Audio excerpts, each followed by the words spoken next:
Well, good morning, national officers, past national commanders, members of the NEC, and all guests. My theme this year is a foundation for the future.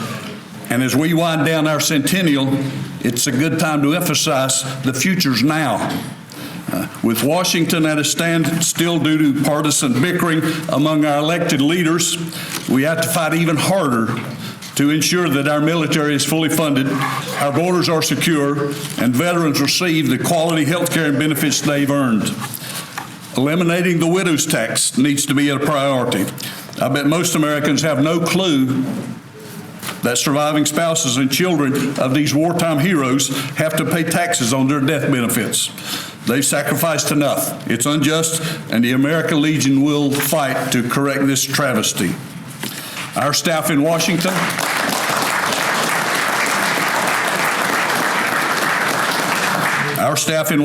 led by Lou Selly, is working with Congress to stop poorly performing for-profit schools from scamming veterans by draining their GI Bill benefits without offering a decent and useful education. Far too many scams are targeting veterans, and the American Legion is committed to protect the financial well-being of veterans. Another travesty is the failure of Congress to pass the Pay Our Coast Guard Act. Government shutdowns used to be rare, but we have had several over the past few years. Fortunately, VA and DOD branches don't have their pay impacted, but the Coast Guard certainly does and has. I was proud that the American Legion provided some assistance, but we really should not have had to do that. The Coast Guard didn't shut down. They kept on working and risking their lives and keeping us safe. Congress needs to do its job and ensure that the men and women defending our shores and rescuing us during natural disasters never have their pay interrupted again.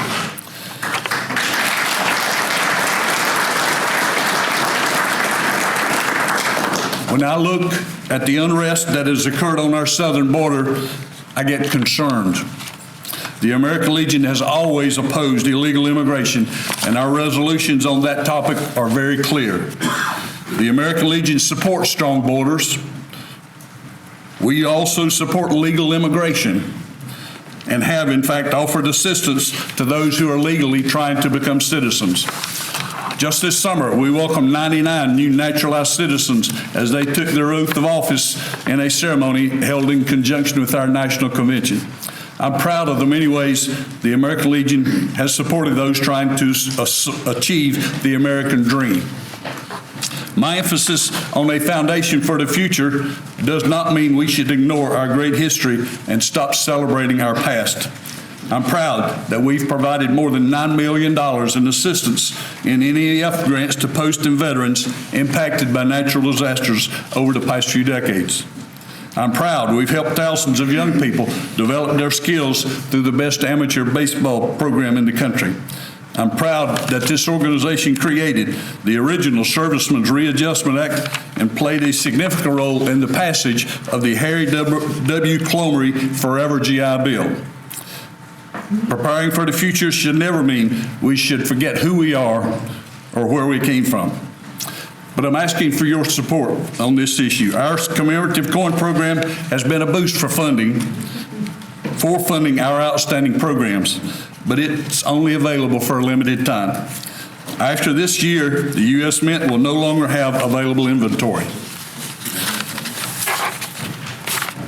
Let's not forget what an honor this has been. Only 2 organizations or events achieve this honor per year. One that must be approved by Congress.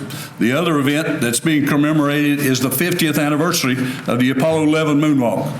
Neil Armstrong, by the way, was a Boy Stater. This should also give you an idea of the esteem and recognition that this country has bestowed upon the American Legion in honor of our centennial.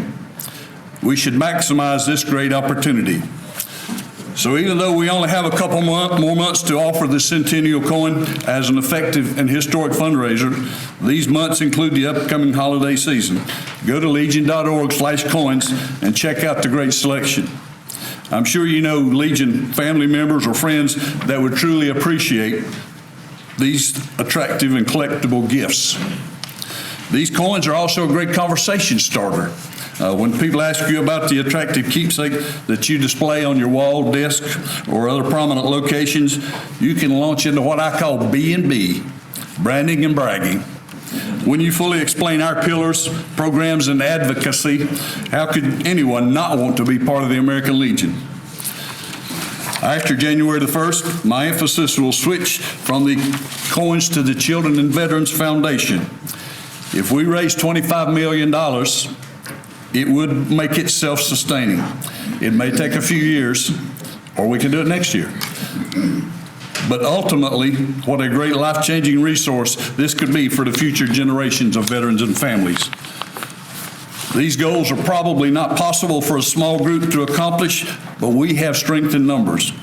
There's also an estimated 4.2 million new veterans now eligible to join the American Legion who were not eligible last year. Thanks to the Legion Act, our family can get dramatically larger. And we should all remember we are still a wartime veterans organization. The Legion Act simply recognizes the reality that the world has continued to be a dangerous place all the way back to December 7, 1941 at Pearl Harbor. Last year, we recruited 63,000 new members to the American Legion. I think we can do better. With your help, we can make it 100,000. Let's make that our goal. Our retention rate was 86%. Now that tells me most Legionnaires like the organization and want to remain a member, but I know we can do better. I'm hoping we can achieve a 90% retention rate. I'd like to continue our buddy check program with a special emphasis on making personal calls or contact and visits during the Veterans Day holidays. It's a great opportunity to invite them to your Veterans Day event or observances. And frankly, buddy checks are something we should be doing regularly anyway, even if it's a veteran that's already paid up or some who left our organization a long time. We need to check on our buddies. And it isn't about the dues, it's about the well-being of our brother and sister veterans. It isn't just one of our 4 founding pillars, but a promise we all take every time we recite the preamble to our Constitution, when we pledge to consecrate and sanctify our comradeship by our devotion to mutual helpfulness. And that sounds like a buddy check to me.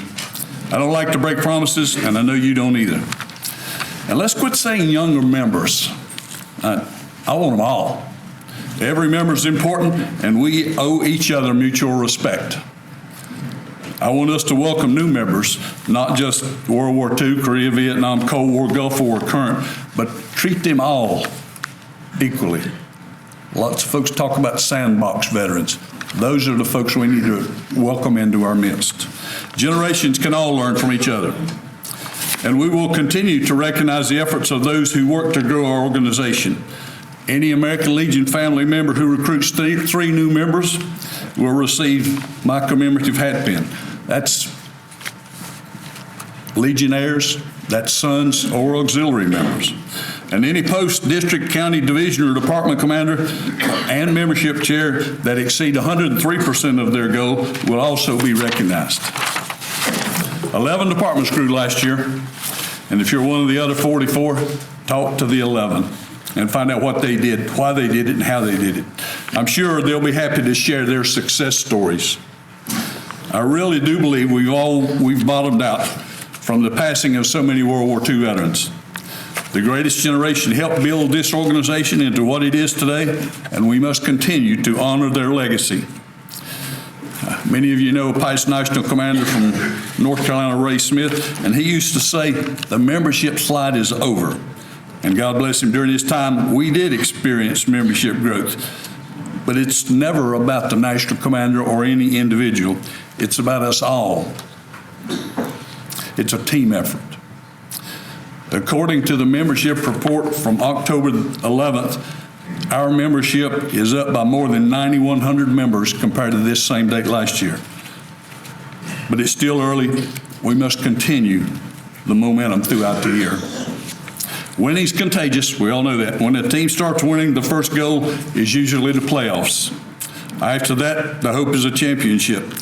Once we've experienced growth, and we can change our perceptions. People want to be part of a winner. We had 3.3 million veterans in 1946. It'll take time, but there's no reason we can't reach that level again soon. There are many communication tools, a great toolbox that we have in the 21st century that simply didn't exist after World War II. But we must be visible in our communities and run a strong media and media relations program.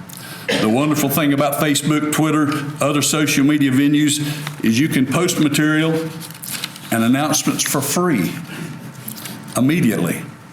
Build up a large following with these tools and be sure to include members of your local media. Send them friend requests and like their tweets. And you could invite them over to an open house for your department headquarters. Lots of important issues are being considered in Congress right now, but Congress needs to know why they should listen to us. They know we offer expert advice, but who we also represent. That's why the Consolidated Post report is so important. We need to let them know what we're doing in their states, and our communities. I realize some veterans may not agree with all of these positions, but they're free to draft and introduce their own resolutions to the contrary. But first, they have to be a member. Second, they should respect the democratic process regardless of what their position is on any given issue. If most Legionnaires agree with them, then their resolutions will probably be successful. Finally, I'd like to reiterate what I said during my acceptance remarks at the National Convention. We are all stakeholders in our American Legion. We are the future of this organization. We hold the future of this organization. And we and all our brothers and sister Legionnaires are its foundation. Let's count on each other as we build a foundation for the future to ensure the American Legion can have a second century as our founding fathers would be proud of.